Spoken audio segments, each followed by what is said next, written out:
中美基建的代差根本不是技术问题，而是降维打击。这不是小满说的，是多位外国博主在网上发表的真实感悟。中国能把11个小时车程缩短至35分钟的27公里海底隧道，更能把战时渡河的动力浮桥在几分钟内拼成拯救生命的诺亚方舟。这种战争机器向和平奇迹的无缝切换，展示了中国独一无二、无法替代的工业统治力。而此时的美国还在为修一条破桥扯皮40年。看看这些外国网友都是怎么吐槽的。China has two things that I'm starting to love. One, they actually take care of their people, and two, they use their technology to take care of their people. Take a look at this.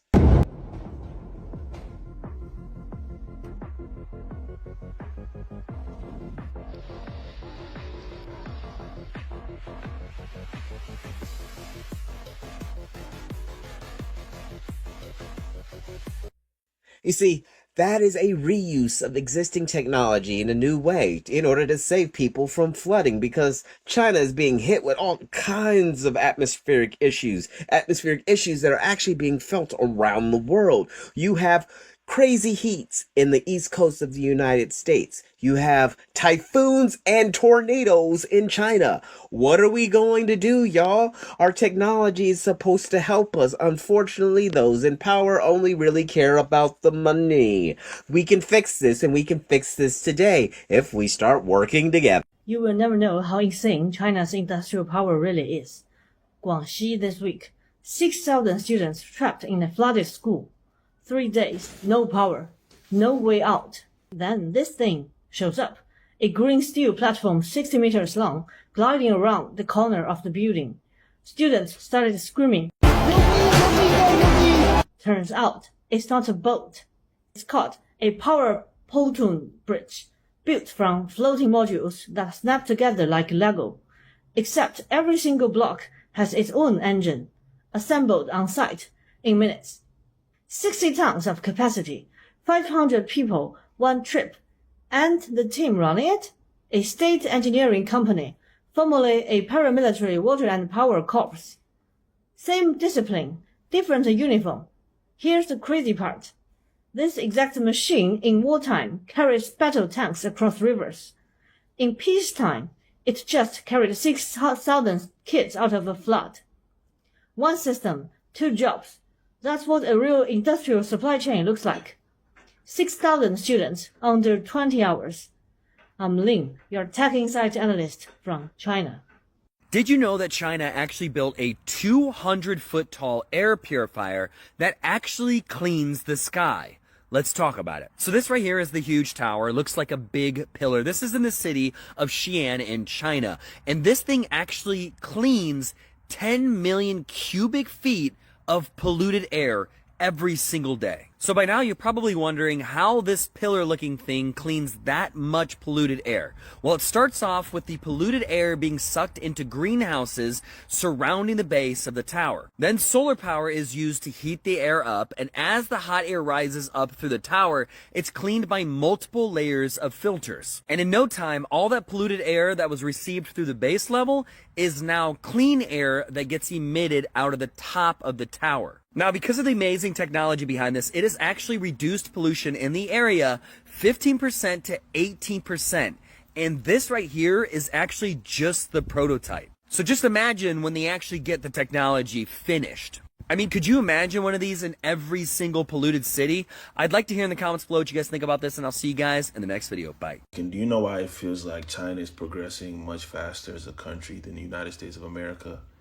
Well, the answer is very simple. When it comes to America, it just seems like we're not on the same page as citizens, as a country. And on top of that, you have many different cultures there, which is not a bad thing. You know, we can all coexist together in a harmonious fashion and all benefit. But for some reason, there's just a disconnect to where it's very difficult to incorporate, you know, different advancements in technology that would really help us as a country and citizens and make things much more convenient for us. And to be honest, that's exactly where China excels. It just seems like everyone here gets it. They're all on the same page. And yes, I know they all more or less have the same culture, even when you go to different parts and regions of China, naturally making them able to understand one another and have that unity. And this is why when you walk around in China, you see things like portable charging banks on the street that you can rent and use and then put back later once you're done with it. Or bikes that you can rent and ride around the city, and then you always see people return it in good condition. Or even drones that can literally deliver food to your exact location. Things like this would be very difficult to incorporate in the United States of America. Like I said, because of the lack of unity and everybody being on the same page. Yes, that's due to many different cultures being there, and that makes it much more difficult, and that's a small reason, but there's other reasons to it as well. And until we figure that out, we're going to be playing catch up with China. And yes, you can say, okay, America is number one, we're still the most advanced country in the world, but it's not really about where you're at now, it's about where you're going. I just feel like the trajectory of the United States of America is flatlining, and that's due to a multitude of reasons. Like I said, you can point to cultural differences, the government, leadership, policies, and until we make that more harmonious and, more beneficial for everyone, this is going to continue to happen, in my opinion. In Xi'an, China, there's a tower that looks like something from a sci-fi movie. It stands more than 100 meters tall, roughly the height of a 20-story building. It's the world's largest air purifier, and it's designed to clean up to 10 million cubic meters of air every day, roughly the volume contained in 4,000 Olympic-sized swimming pools. The system works using solar power. Polluted air is drawn into large greenhouse-like structures at the base of the tower. Solar energy heats the air, causing it to rise naturally through the tower. As the air moves upward, it passes through several layers of filters that remove pollutants before cleaner air is released back into the atmosphere. Researchers behind the project say the tower has helped improve urban air quality across a 10-square-kilometer area. During heavy smog episodes, pollution levels in the surrounding area fell by around 15%. On some heavily polluted days, air quality reportedly improved from severe to moderate levels. And this is just the beginning. The research team behind the project has discussed plans for much larger versions in the future, including towers up to 500 meters tall. Imagine a building that cleans the air for an entire city. That's not a dream. It's China's plan. Of all the bullet trains in China, there's one that's a little bit special. It's an exception because it has no seats, it doesn't sell tickets, and you can get on it as a passenger. In Chinese, they call it Huang Yisheng, or Dr. Yellow, and it's a special inspection train that makes sure that the high-speed railway is safe for operation. China has the longest high-speed railway on the planet, 50,000 kilometers of tracks and counting. That's more than the rest of the world combined. And it did it in less than 2 decades. Like the first high-speed railway in China opened in 2008, and now this entire network carries about 10 million passengers every single day. That's a lot of people on trains that run at speeds of up to 350 kilometers per hour. So the supporting infrastructure needs to be reliable, and that's where this yellow train comes in. It runs along the network just like a regular train with sensors that collect real-time data to help engineers on board check the condition of the tracks, the communication signals, the vibrations, all that jazz. Because at such high speeds, even a small irregularity could cause serious trouble. There are currently 17 inspection trains in operation in China that do a full checkup of the entirety of the network, the 50,000 kilometers, every 10 to 15 days. And as someone who does not like flying, I am just glad that China's railway system is this carefully maintained, because it means I can sit back, relax, and enjoy the ride.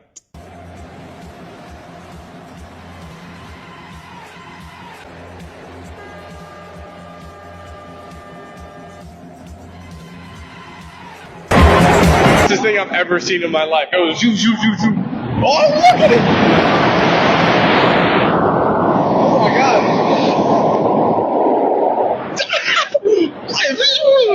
It's such high technology. It's crazy to see, and it's even crazier that we're going to be on it. I just am so glad to have this experience. That was really, really cool. When I watched it go by, I was like, whoa! Because I wasn't expecting it to be so fast. And I loved it so much. I'm currently at Shanghai Hongqiao Railway Station, and this is by far the biggest train station I've ever been to in my life. We just passed through security on the way in, and it is literally like an airport in here. We just got breakfast at this McDonald's, and in case one wasn't enough, There's another right across the way. This train station is massive.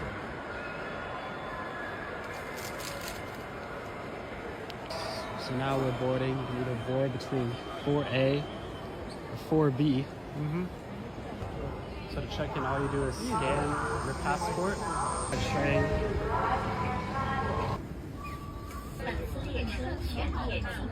We left at 8 o'clock on the dot, so they do not mess around here. We are currently traveling at 296 kilometers an hour, which is equivalent to 183 miles an hour, and the train is making virtually no noise whatsoever as we are just flying through the Chinese countryside. It is insane. Now, let's talk about the most impressive engineering of all, China's magnetic levitation technology. In late 2025, researchers at China's National University of Defense Technology set a new world record by accelerating a superconducting maglev test vehicle weighing roughly a ton to 700 kilometers per hour in just 2 seconds along a 400-meter track. The team also demonstrated precise control of electromagnetic forces during both acceleration and braking. This isn't just about speed. It's about the future of transportation. Maglev technology uses electromagnetic forces to levitate vehicles without physical contact, eliminating friction and enabling high-speed, low-noise, and low-emission operation. It's widely regarded as a frontier area in the development of next-generation sustainable transportation systems. China already operates the world's first commercial maglev line in Shanghai and has been developing ultra-high-speed systems, including the CRRC 600 maglev designed for up to 600 kilometers per hour service. The country has also been working on medium-low-speed maglev trains, with a new generation rolling off the production line that can run up to 160 kilometers per hour. And the company is developing a prototype of a middle-to-low-speed maglev train that will run at 200 kilometers per hour. In America, Amtrak's Acela, our fastest train, averages about 68 miles per hour. We're still debating whether to build a single high-speed rail line in California. China built 40,000 kilometers of high-speed rail, while we argued. So you telling me these motherfuckers is building a bridge underneath water right now for cars to travel through? Count me out. Now this undersea tunnel for travel is gonna be 27 kilometers long, almost 17 miles. And you expect for a motherfucker to trust somebody to stay underneath water in a tunnel that long? Who count your blessings? Couldn't be me. Now this motherfucking tunnel is supposed to cut a 11-hour trip into 35 minutes if you survive that motherfucker. Do you see how far them tunnels is underneath water? Ooh, wait. Norway is about to be the first of its kind. Whoever decides to travel through that tunnel once they finish that motherfucker, you're gonna be one of a kind also. You're gonna have a lot of trust to travel through a motherfucker. We're gonna call those guinea pigs. But to cut a 11-hour trip just down to 35 minutes, I'm sure a lot of people gonna risk it. But it couldn't be me. Some people left me comment, Chinese high-speed train is good, but it doesn't make money. I mean, why do you say like a bad thing? That's true. China's high-speed train system is not profitable so far, but our government still invests hundreds of billions RMB every year to build more, and the ticket price hasn't risen at all. It just simply is because this is public infrastructure, which government built it for serving people. It's not a business. That's why making money is not the goal of it. 看完这些老外的反应，小满心里只有一句话：刀不切到自己肉上，西方永远不知道疼。过去几十年，公知们天天吹嘘美国的体制优势，结果呢？美国最快的阿希勒特快平均时速只有可怜的68英里，连我们的动车尾灯都看不见。西方资本精英最喜欢攻击的一点就是中国高铁不赚钱，这就是他们最大的地缘盲区。正如视频里清醒的博主所说，中国的超级基建是公共服务，它的底层逻辑是人民至上，是为了打破阶层固化，实现资源流通的国家血脉。而美国的基建是资本家的买卖，没利润就没人投。当中国在用可以1秒变身浮桥、转瞬运送万人的军民，两用模块化工程去拯救抗洪学生时，华盛顿的政客还在办公室里为了那点游说资金吵得不可开交。这场基建竞赛的终局，暴露的是战略意志的彻底脱节。中国已经把科幻小说写进了中国人的日常生活里，从无限充电的智能长椅到跨越天险的海底隧道，我们已经在规划500年后的长治久安，而美国还在泥潭里争论下一个40要不要修一座桥。这不是资金的差距，这是历史周期率的降维打击。当美国人还在傲慢地辩论过去，中国早已在沉默中把未来建好了。